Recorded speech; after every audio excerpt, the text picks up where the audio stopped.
a questão da sexualidade. A gente ia discutir sobre isso aqui, né? Só que, tendo em vistas, né, os últimos acontecimentos, eu conversei com o conselho e o conselho acreditou por bem a gente mudar um pouco o que a gente faria hoje aqui. Então, hoje, você vai sentir que o púlpito ele está levemente desconectado do devocional diário que você fez durante a semana. A gente vai voltar a esse mesmo tema que seria compartilhado hoje na semana que vem, tudo bem? Mas eu acredito que a gente não teria como seguir o que foi planejado, tendo em vistas do que aconteceu. Então, eu quero te convidar a abrir sua Bíblia comigo, no livro de Jó, no capítulo 38, no versículo 1. Livro de Jó, capítulo 38, versículo 1.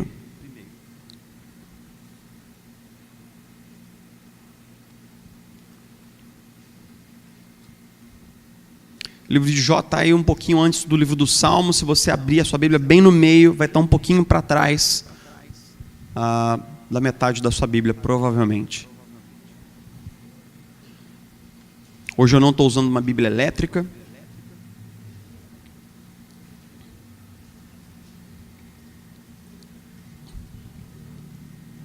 Jó 38, todos juntos, vamos lá? Então o Senhor respondeu a Jó do meio da tempestade e disse: quem é esse que obscurece o meu conselho com palavras sem conhecimento? Prepare-se como simples homem, vou fazer-lhe perguntas e você me responderá. Onde você estava quando lancei os alicerces da terra? Responda-me se é que você sabe tanto. Quem marcou os limites das suas dimensões, talvez você saiba. E quem estendeu sobre ela a linha de medir? E os seus fundamentos sobre o que foram postos? E quem colocou sua pedra de esquina enquanto as estrelas matutinas juntas cantavam e todos os anjos se regozijavam? Quem represou o mar, pondo-lhe portas, quando ele rompeu do ventre materno? Quando o vesti de nuvens e em densas trevas o envolvi? Quando fixei os seus limites e lhe coloquei portas e barreiras? Quando eu lhe disse, até aqui você pode vir, além desse ponto não, aqui faço parar suas ondas orgulhosas? Você já deu ordens amanhã ou mostrou a alvorada o seu lugar para que ela apanhasse a terra pelas pontas e sacudisse dela os ímpios? A terra toma forma como o barro sob o sinete e tudo nela se vê como uma veste. Aos ímpios é negada a sua luz e quebra-se o seu braço levantado. Você já foi até as nascentes do mar ou já passeou pelas obscuras profundezas do abismo? As portas da morte lhe foram mostradas? Você já viu as portas das densas trevas? Você faz ideia de quão imensas são as áreas da terra? Fale-me, se é que você sabe. Como se vai ao lugar onde mora a luz? E onde está a residência das trevas? Poderá você conduzi-las ao lugar que lhes pertence? Conhece o caminho da habitação delas? Talvez você conheça, pois você já tinha nascido. Você já viveu tantos anos. Acaso você entrou nos reservatórios de neve, já viu os depósitos de saraiva que eu guardo para os períodos de tribulação, para os dias de guerra e de combate? Qual o caminho por onde se repartem os relâmpagos? Onde é que os ventos orientais são distribuídos sobre a terra? Quem é que abre um canal para a chuva torrencial e um caminho para a tempestade trovejante, para fazer chover na terra em que não vive nenhum homem, no deserto onde não há ninguém? Para matar a sede do deserto árido e nele fazer brotar vegetação? Acaso a chuva tem pai? Quem é o pai das gotas de orvalho? De que ventre materno vem o gelo? E quem dá a luz à geada que cai dos céus quando as águas se tornam duras como pedra e a superfície do abismo se congela? Você pode amarrar as lindas Pleiades, pode afrouxar as cordas do Órion, pode fazer surgir no tempo certo as constelações ou fazer sair a ursa com seus filhotes? Você conhece as leis dos céus? Você pode determinar o domínio de Deus sobre a terra? Você é capaz de se levantar até as nuvens e cobrir-se com uma inundação? É você quem viu os relâmpagos e eles lhe dizem, aqui estamos? Quem foi que deu sabedoria ao coração e entendimento à mente? Quem é que tem sabedoria para avaliar as nuvens? Quem é capaz de despejar os cântaros de água dos céus? Quem, quando o pó se endurece e os torrões de terra aderem uns aos outros? É você que caça a presa para a leoa e satisfaz a fome dos leões? Quando se agacham em suas tocas ou ficam à espreita no matagal? Quem dá alimento aos corvos quando os seus filhotes clamam a Deus e vagueiam por falta de comida? Senhor, nós nos voltamos mais uma vez para a Tua palavra, em busca de orientação, em busca de consolo, de conforto. E que mais uma vez a história de Jó, esse homem de dores, esse homem sofrido, mas verdadeiramente abençoado pelo Senhor, possa nos lembrar quem o Senhor é, quem nós somos e como nós podemos viver sob a Sua graça, que é soberana e que é maravilhosa. Nós oramos assim, Senhor, em nome de Jesus. Amém. E amém.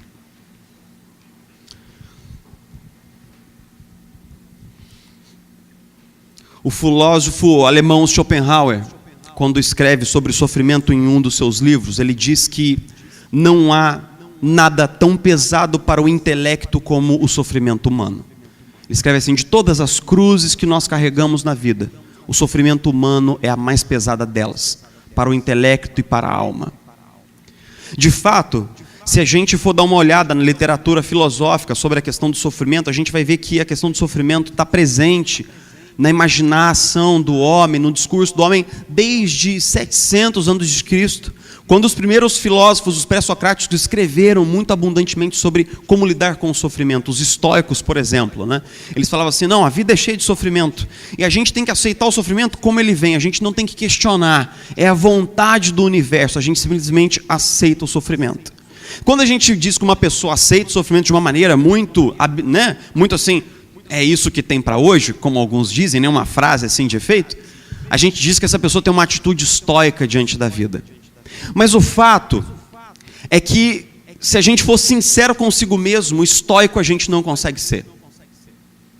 Se a gente for bem sincero com o que a gente sente, com o que a gente pensa, com o que povoa a nossa alma, estoico a gente não consegue ser. A gente não consegue ser impassível diante do sofrimento. A gente não consegue simplesmente ligar a televisão de manhã, saber que mais uma criança foi morta por uma bala que ricocheteou não sei aonde, e simplesmente, não, é isso mesmo, é a vida. A gente não consegue assentir e consentir com isso. É engraçado, o sofrimento é a primeira coisa que nós experimentamos. Veja o parto de uma criança. Ela entra no mundo com grande dor e sofrimento. Ela está lá numa bolha de conforto. Ela está lá e de repente ela é exposta a um mundo externo a ela. Com muita dor e sofrimento ela entra no mundo. Um mundo que lhe é estranho e que vai parecer cada vez mais estranho com o passar dos anos. Desde o sofrimento, desde os primeiros anos, o que a gente experimenta é sofrimento. Mas nada faz com que a gente se amolde a ele, vocês já perceberam? Quando a gente passa por um novo capítulo da vida, quando a gente passa por um novo momento, quando a gente passa por uma crise conjugal, quando a gente passa por um filho que tem um problema sério, quando a gente perde alguém lutado, de novo, nós somos confrontados com a agulha do sofrimento. A gente nunca se acostuma a ele. Mas de todos os sofrimentos, nenhum é como aquilo que os filósofos gregos chamavam de tragédia. Havia até no teatro grego uma grande aura, né, de respeito pelas peças gregas que eram as chamadas tragédias. Inclusive esse é um nome grego, né, que quer dizer o quê? O que é a tragédia? É aquele mal que se abate sobre nós de maneira instantânea, de maneira imprevista e de maneira fatal. E a tragédia está sempre por aí. A tragédia está sempre por aí. Tem alguns sofrimentos com os quais a gente dialoga melhor. A gente estava falando disso na escola dominical. Tem alguns sofrimentos, por exemplo, o cara vai, sei lá, dando um exemplo, né? O cara fuma 50 anos. Depois ele tem um câncer de pulmão.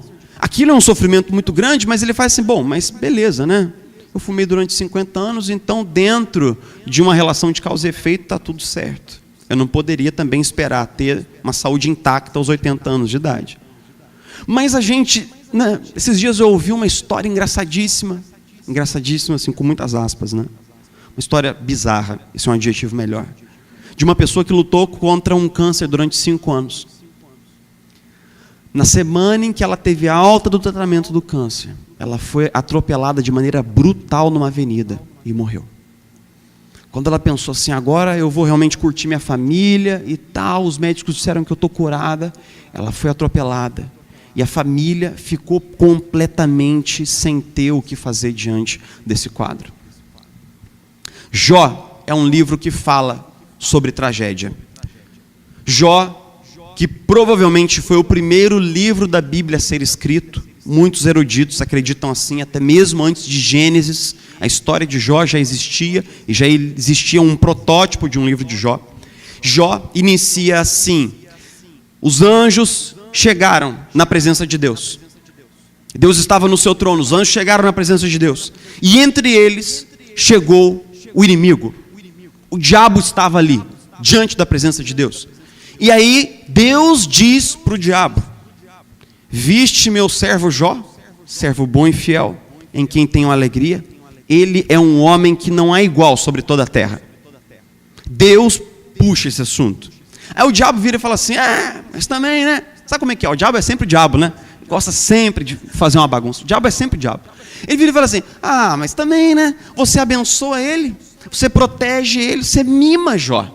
Você abençoa, ele tem tantos filhos, tantas filhas, tantos bens, tantos bois, tanto dinheiro, esposa linda, uma casa perfeita, saúde intacta. É lógico que ele te louva.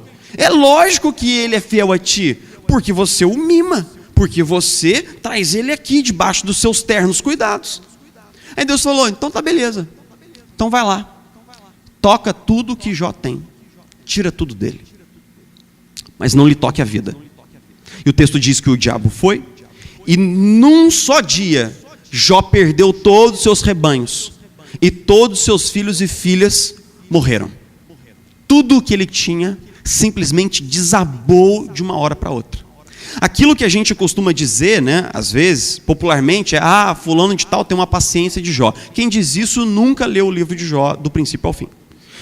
Não sei o quê, não, Jó não questionou, tem que ser como Jó. Jó não questionou a Deus. Irmãos, é justamente ao contrário que a Bíblia diz. A Bíblia diz que Jó questionou tudo. Em certo momento do livro ele fala assim: eu queria que houvesse alguém para julgar entre eu e Deus. Porque se houvesse alguém, essa pessoa culparia a Deus e me inocentaria. Porque o que Deus está fazendo comigo não se faz. É nesse nível que o diálogo chega em algum momento. Por quê? Porque principalmente no primeiro capítulo e no último capítulo, que são prosa, todo o resto do livro de Jó é poesia. Principalmente no princípio e no fim, Jó aparece como um personagem profundamente humano. Ele não aceita a dor de maneira estoica. Ele não fala: não, é isso mesmo, é o que tem para hoje. Ele não age assim. Quando você vê o finalzinho do capítulo 1 e o início do capítulo 2, você descobre que, mesmo assim, perdendo tudo, Jó não blasfemou. Aí, o diabo foi de novo à presença de Deus e ele falou assim: mas tudo bem, né, Deus? Você tirou tudo dele e tal, mas ele ainda tem a saúde. Aí Deus fala assim: não, então beleza. Então toca na saúde dele, mas não o mate. Quando o segundo capítulo de Jó inicia, Jó é um homem com feridas cobrindo todo o seu corpo dos pés à cabeça, sentado, vestido de pano de saco, sem um centavo no bolso, com toda a sua família recentemente enterrada, todos eles, todos os filhos, e a única pessoa que sobrou próxima a ele foi quem? A esposa. A esposa abençoada. A esposa que Deus lhe deu. Que deu um conselho muito piedoso a Jó, dizendo assim: Jó, o negócio é o seguinte, cara, a coisa está feia para você mesmo. A coisa está feia para você. Eu descobri que eu casei com o cara mais pé frio do mundo. Então faz um favor para mim. Amaldiçoa o seu Deus e morre. Amaldiçoa o seu Deus, Jó, e morre.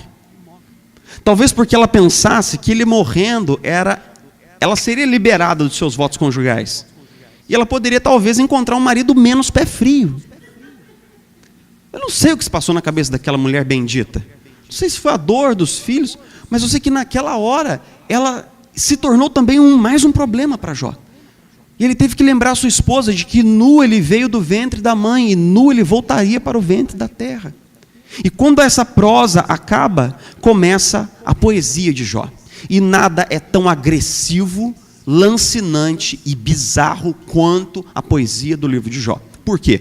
Porque 3 amigos de Jó, Eliúde e o outro, que eu não lembro o nome, eles vão visitar o seu amigo e se assentam com ele. E ficam um período sentados com ele, sentados do lado dele, oferecendo algum tipo de proximidade geográfica ou conforto emocional. Mas só que depois de alguns dias eles rompem o silêncio. Eles rompem o silêncio e começam a dizer o quê? Jó, o negócio é o seguinte, Jó. Deus trabalha assim. Se você obedece, você recebe bênção. Se você desobedece, você recebe maldição. Então, Jó, isso tudo só pode ter vindo sobre você por causa do seu pecado. Note que tem uma teologia por trás desse discurso. Uma teologia de retribuição. Uma teologia em que se eu faço bem, Deus faz o bem para mim. E se eu faço mal, Deus me bate, me sangra e me faz sofrer pelo mal que eu fiz. Não que na Escritura não haja uma relação entre pecado e sofrimento. De fato há.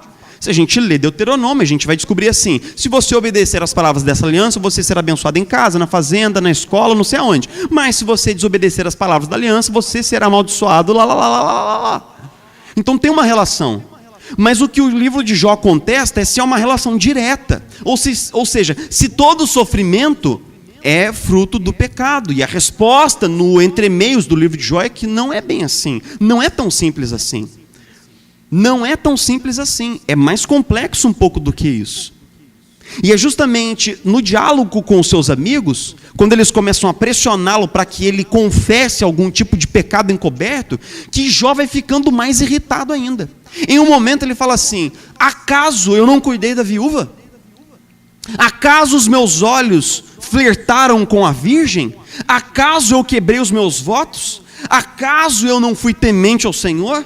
E ele reitera do princípio ao fim do seu discurso que ele não teve pecado, que ele não pecou e que Deus estava sendo injusto com ele. Uma coisa, cara, que a gente não consegue fazer, a gente não consegue sofrer e não relacionar o nosso sofrimento a Deus. A gente não consegue. É impossível. É impossível que você tenha um dia em que tudo dá errado, um dia em que tudo que não era para acontecer acontece, e você não se questione nenhum segundo: caramba, cara, mas será? Quem já não viu isso aqui? Realmente eu devo estar em pecado. Eu devo ter algum pecado que eu nem sei, nem eu sei, mas só pode ser, porque Deus mirou em mim, mano. Deus mirou em mim, né? Do tipo assim, eu devo ter estendido roupa na cruz, eu devo ter tomado sucrilho no cálice da Santa Ceia, eu devo ter passado roupa na tábua dos 10 mandamentos, alguma coisa sacrílega eu fiz, porque Deus realmente está louco da vida comigo. Quem é que não pensa assim? Quando a gente passa pelo sofrimento, a gente questiona: por quê? Por que Deus? Não é essa a questão? Por que Deus? Ou então, para que Deus? Por que Deus? Para que Deus? É justamente esse o coração do livro de Jó. Jó está questionando: Deus, por que, Senhor? Por que a tragédia? Por que, Senhor? Por que isso aconteceu comigo? O que eu fiz, Senhor? Eu não fiz nada para merecer isso. Eu quero dizer, antes da gente começar a amarrar alguns fios para o final, que é o seguinte: eu sei que hoje, grande parte da teologia que é professada por aí pensa assim: você está sofrendo porque você está em pecado. Eu não nego que algumas vezes nosso próprio pecado lança sofrimento sobre nós, mas não é tão simples assim. Em outros momentos da Escritura, Jesus nos garante que se nós fôssemos justos e bons discípulos, nós sofreríamos por causa da justiça. É isso que está lá nas últimas bem-aventuranças.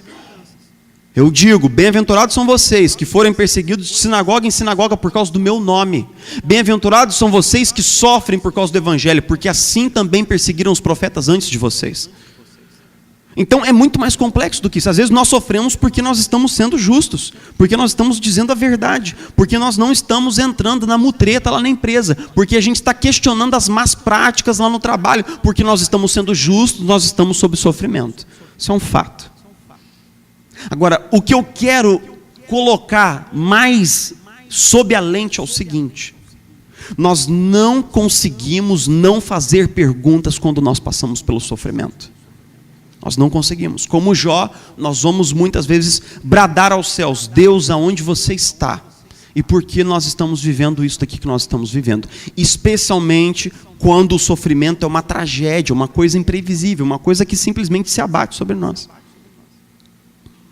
Como pastor, cara, eu já vivi muita coisa muito dura e difícil. Muito dura e difícil. Eu já tive que enterrar muita gente querida. tinha um amigo muito precioso, um cara chamado Jovino. A Isabela conheceu ele e a esposa, a Beth. Jovino e Beth se converteram assim, já maduros, o Jovino com 60 e poucos anos de idade. E o Jovino era um cara muito vivo, era um cara muito alegre. Ele abraçou a fé e tal. E o Jovino tinha um carinho por mim, né? Eu tinha acabado de começar a trabalhar como seminarista na primeira igreja presbiteriana de Itajubá. Ele se converteu, foi batizado, ele e a esposa. E como eles tinham dificuldades para engravidar, depois de uns 2 anos eles adotaram um menino de 8 anos, o Jonas. Ótimo. Estava todo mundo feliz, as coisas todas indo bem, o Jonas crescendo. Quando veio um dia, o Jonas pegou o carro dos pais. Olha essa história que bizarra. Tinha 8 anos de idade. Ele pegou o carro dos pais, na garagem, saiu com o carro de casa, dirigindo um Citroën automático, para ir encontrar com a família dele, da qual ele foi tirada por violência infantil em Pouso Alegre. Ele conseguiu botar uma caixa, acionar os pedais por um sistema de cordas. Ele saiu de casa, abriu o portão, pegou a rodovia e, quando uma polícia estava, fazendo uma ronda de rotina, ele passou a 120 km por hora pela polícia. Prestem atenção. Quando ele chegou em Pouso Alegre, tinha 20 carros da Polícia Rodoviária Federal, com 3 máquinas de levantar terra, todas paradas porque se imaginava que aquilo era um bandido em fuga, um traficante e tal. Quando o carro parou, os policiais foram chegando com armas perto do carro, assim e tal. Desceu uma criança de 8 anos. O primeiro policial que estava mais próximo, ele vomitou, sentou-se no chão e teve uma crise de choro de meia hora, porque ele quase metralhou uma criança de 8 anos de idade. Isso foi noticiado na TV, foi para a TV, foi para o jornal, isso gerou uma crise. Beth e Jovino tiveram que devolver a criança. Passou um mês, o Jovino estava andando de moto com uma secretária dele, que era da nossa igreja também, uma menina de 18 anos. Ele bateu de frente com um ônibus. Os 2 morreram no mesmo instante.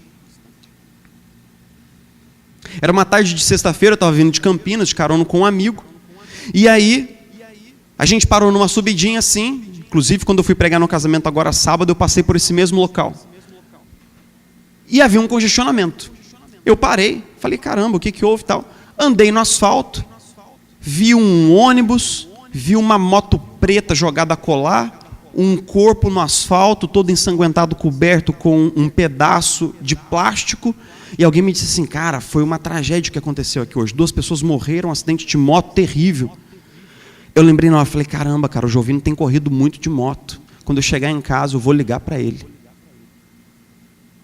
Quando eu cheguei em casa, eu comecei a ligar. Mas o Jovino não atendia, porque quem estava debaixo daquele plástico ali era o meu amigo. A tragédia não se explica. E tentar explicar a tragédia é, de certa maneira, até pecaminoso. Porque nós começamos a criar explicações que muitas vezes afrontam até quem Deus é. Por que eu li com vocês Jó 38? Porque quando Jó clamou e clamou para que Deus viesse e falasse com ele, quando Deus veio, Deus não explicou nada para Jó. Vocês perceberam? Deus não disse assim, olha Jó, a verdade é a seguinte, eu fiz uma aposta com o diabo. Fiz uma aposta que você não ia me negar, não ia me abandonar. Fiz uma aposta. E por isso você sofreu. Deus não explica. E é engraçado que Deus usa uma figura de linguagem no capítulo 38, no capítulo 39, no capítulo 40, que é chamada ironia. Jó, aonde você estava quando eu estava criando tudo? Você já deve ter vivido muito, não é mesmo, Jó? Porque você sabe de tudo. Aonde você estava? A gente pensa, até o Daniel soltou isso lá na escola bíblica dominical. Não, Deus quando vem ainda dá um esculacho no Jó ainda. Não, veja bem. O que Deus está fazendo é dizendo assim, Jó, diante da tragédia, a gente não tem que buscar explicações. A gente só tem duas escolhas a fazer diante da tragédia. Ou a gente confia, ou a gente não confia. A moral do livro de Jó, toda ela do final, é o seguinte: Jó, eu sei que você está sofrendo muito. Eu sei que o que aconteceu é surreal, é bizarro e está quebrando a sua alma. Mas Jó, você tem que confiar, porque eu sou seu Deus, cara. Você tem que confiar em mim. Jó, eu não só criei você, eu criei tudo isso que você está vendo aqui. Acaso eu erraria contigo, Jó? Você acha que acaso eu ia fazer alguma coisa para o seu mal? Você acha que acaso eu estou ficando maluco? Jó, eu não fiquei maluco. Acontece que os meus pensamentos não são seus pensamentos, Jó. Eu sou criador, Jó. Você é criatura. Você é criatura, Jó. Você não tem como você subir até o lugar onde eu estou e ver as coisas de onde eu vejo. Jó, você é criatura. Você tem que confiar em mim. Confie em mim, Jó. Eu sou o seu Deus, eu estou contigo. Confie em mim, eu sou o seu Deus. Meus irmãos, a Bíblia não oferece solução para as tragédias que nós vivemos. A Bíblia não oferece. A Bíblia não diz porque determinadas coisas acontecem, mas elas acontecem. Seria uma bobagem a gente tentar simplesmente dizer, não, isso não machuca a minha fé. Machuca. Machuca, sim. Tem dias que a gente acorda se perguntando, Deus, por quê? Por que eu? Por que eu e para quê? Mas, meus irmãos, o que a Escritura nos convoca é confiar em Deus, que é o nosso Criador. E nós entendemos que nós somos criatura. Que aonde a gente está, a gente não consegue chegar aonde Deus vê as coisas. A gente não consegue ir até onde Deus imaginou e viu tudo. Eu já contei aqui várias vezes que um período mais difícil da minha fé foi quando a minha irmã morreu. E eu voltei para a igreja depois de um ano, mas eu voltei ainda muito engasgado com aquilo, né? Porque, cara, como é que uma criança de 2 anos luta contra um câncer 8 meses e morre? Uma coisa agressiva, uma coisa trágica. Como é que pode, né? Até hoje me lembro da minha madrasta entrando no templo com uma fralda da mão na Ana Clara, aquele caixãozinho pequenininho no púlpito. E muitos anos depois eu ainda guardava isso lá dentro de mim. Aquela dúvida. Eu li um livro pequenininho que me foi dado de presente, um livro do Philip Yancey, Deus Sabe Que Sofremos. Esse é um livro que eu já recomendei para algumas pessoas, nem Isabela Chaves. Eu recomendo esse livro, por quê? Porque nesse livro o Philip Yancey reconta a história de Jó. Reconta toda a história de Jó. E diz assim, diante da tragédia, diante do sofrimento, a gente deveria confiar que Deus está cuidando de nós. Confiar nele. Porque quanto mais a gente cavar em busca de explicações, mais longe a gente vai do Deus que quer nos consolar com a sua graça que está presente. Meus irmãos, o que aconteceu aqui na sexta-feira é uma tragédia. Uma coisa que a gente não dá conta de explicar. A gente nem deve tentar. Seria ímpio da nossa parte tentar. A gente não tem o que falar, a gente não tem o que dizer. É o tipo de coisa que a gente não tem o que falar. Quando a Deca, minha esposa, me ligou 11 horas da noite, eu estava lá em Itajubá para fazer um casamento que o casal tinha vindo aqui na minha casa, 1 ano e meio atrás, pedir para fazer o casamento deles. Eu simplesmente, quando eu fui ligar para o Silas, eu não tinha o que falar. Meus irmãos, nós somos o povo que confia mesmo quando não entende. Mesmo quando a gente não entende, a gente é desafiado a confiar. Mesmo quando a gente não é capaz de receber nenhum tipo de explicação de Deus, nós somos desafiados a confiar. Deus nos diz assim, eu criei tudo. Eu vi tudo do princípio ao fim. Eu vi todo o universo de ponta a ponta. Confia em mim. Confia em mim. Pode não parecer, mas eu sei o que eu estou fazendo. Confia em mim. Descansa em mim. Descansa em mim. Eu imagino que quando a gente fala sobre sofrimento e a gente vê Deus dizendo para Jó simplesmente, confia em mim, a gente poderia falar assim, poxa, mas isso é muito injusto, cara. Muito injusto. Porque Deus toma algumas decisões soberanas e eternas essas decisões nos afetam e a gente agora tem que engolir isso como uma pílula. Isso é muito injusto. Ele só fala isso porque ele não está no meu lugar. Se Deus estivesse no meu lugar, ele não diria, confia em mim. Mas não é nisso que nós cremos? Não é exatamente nisso que está a essência da nossa fé? Nós não cremos que Jesus, o Filho eterno de Deus, que sempre esteve com o Pai, tornou-se homem, nasceu do ventre da mulher, tornou-se um homem adulto, serviu os seus discípulos, e ele disse, eu quero ir para Jerusalém, e lá eu vou ser crucificado. Quando Pôncio Pilatos disse assim, não Jesus, se você fizer uma confissão aí, eu consigo salvar a sua vida, porque eu sou um cara muito influente, eu sou um cara muito poderoso. Jesus falou assim, a minha vida ninguém a tira, eu a dou. Ninguém está tirando a minha vida de mim, eu estou doando a minha vida. Você não entendeu ainda, Pôncio Pilatos? Você não tem poder sobre mim, poder nenhum sobre mim você teria, se do céu não lhe fora dado. Eu estou doando a minha vida. Jesus Cristo foi para a cruz do Calvário deliberadamente, irmãos. Ele abraçou o nosso sofrimento na cruz do Calvário. Ele escolheu sofrer no nosso lugar. Todas as outras religiões do mundo podem olhar para os seus deuses como deuses indiferentes ao sofrimento, mas o nosso Deus não. O nosso Deus não só sabe que a gente sofre, ele sofreu no nosso lugar na cruz do Calvário, e isso muda tudo. Você se lembra que quando Jesus estava indo a caminho da crucificação, algumas mulheres piedosas de Jerusalém prepararam uma mistura para Jesus. Uma mistura que deixava a pessoa, digamos assim, grogue. Deixava a pessoa um pouco chapada, aérea, para que ela não visse nem sentisse todas as dores da tortura romana. Você se lembra desse texto? As Escrituras dizem que Jesus recusou aquela mistura. Ele não quis aquilo. Ele queria estar 100% lá, quando tudo acontecesse. Jesus sentiu cada prego da cruz, cada ponta da coroa de espinhos, cada soco, cada golpe, ele sentiu. Para nos enviar uma mensagem muito forte. Eu escolhi sofrer com vocês. Eu escolhi passar pelo sofrimento com vocês. Eu não estou alheio, eu estou aí, eu estou no meio de vocês.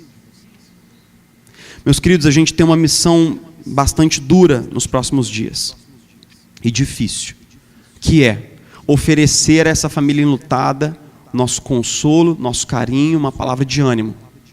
Mas nós precisamos estar seguros qual é a nossa posição cristã diante do sofrimento.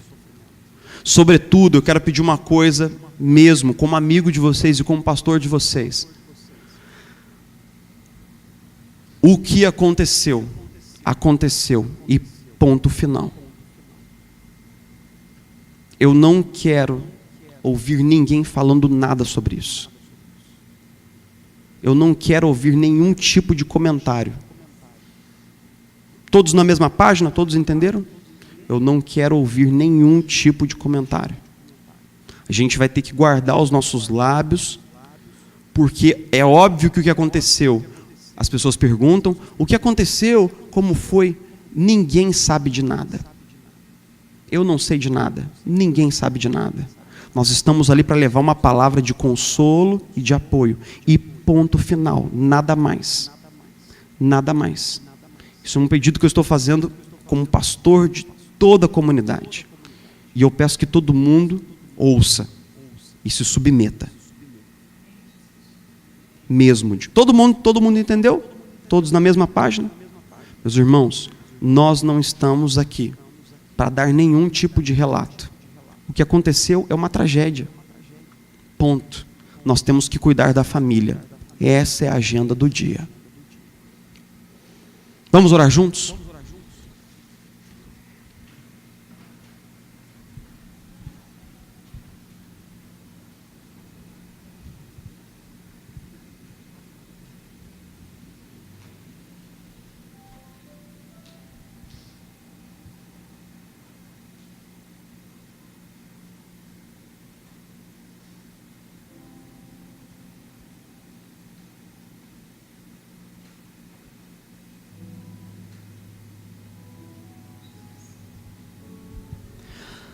Senhor Jesus,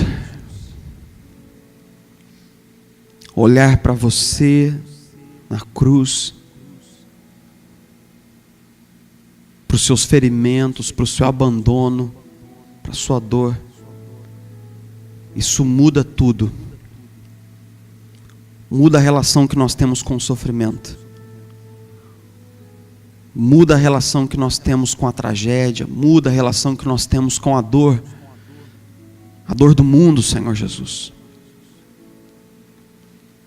Pai, nós sabemos que confiar no Senhor não é negar o sofrimento, não é negar a dor, não é deixar de sofrer, não é deixar de chorar. A gente sabe bem. Mas confiar no Senhor no meio do sofrimento é como fazer a confissão de Jó, que disse: eu sei que o meu Redentor vive e Ele se levantará sobre a terra. Senhor, o que a Tua palavra nos impede é de entrar em desespero. O que a Tua palavra nos desafia é não ceder os ouvidos ao diabo nessa hora. No diabo que sussurra coisas insidiosas e malignas. Senhor, fecha os nossos ouvidos para o diabo. Cala a voz do inimigo, Senhor. Nós não temos nenhuma dúvida da suficiência do sacrifício de Jesus Cristo na vida, Senhor Jesus, da nossa comunidade. Nós não temos nenhuma dúvida de que o Senhor é um Deus presente, que conhece a angústia, conhece o sofrimento de todos nós e que é capaz de ser compassivo sem medida. Nós não temos dúvida, jamais. Então nos ajuda. Nos ajuda não só a olharmos para o sofrimento pelo qual a gente já passou, pelas tragédias que talvez ainda estão engasgadas aqui na garganta, mas nos ajuda também a processar juntos tudo isso que aconteceu na nossa comunidade nesses últimos dias. Nos ajuda, Pai. Tem piedade de nós. Nós queremos pedir que o Senhor dê à nossa comunidade, nessa hora, amor sem medida pela vida enlutada das pessoas que estão ao nosso redor. Que a nossa boca possa ser a sua boca, Jesus.